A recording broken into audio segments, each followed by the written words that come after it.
இன்றைக்கி நம்ம செய்ய போகிறது ஹெல்த்தியான கார பிடி கொழுக்கட்டை, இனிப்பு பிடி கொழுக்கட்டை. கார பிடி கொழுக்கட்டைக்கு தேவையானது இந்த கீரை, லட்சக்கொட்டை கீரைன்னு சொல்லுவாங்க இதை.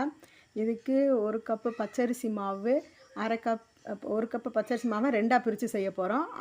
அப்புறம் காரத்துக்கும் இனிப்புக்கும் தேவையானது, இனிப்புக்கு 1/2 கிளாஸு சர்க்கரை, இதுக்கு தாளிக்கிறது கடுகு உளுந்தம்பருப்பு, கருவேப்பிலை, கீரை, மிளகாய் வத்தல், 1/2 மூடி தேங்காய் துருவுனது தான். இவ்வளோதான் வியூவர்ஸ் இதுக்கு தேவையானது. இந்த மாவை மட்டும் நம்ம 2ஆ பிரித்து செய்ய போகிறோம். 1/2 கிளாஸ் ஆகும்.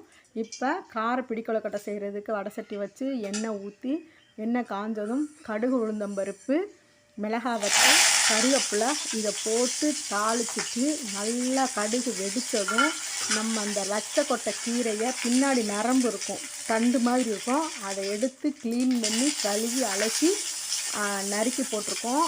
பிள்ளைகளுக்கு இப்படியும் கொடுக்கலாம், இல்லை இது வேணாம் அப்படி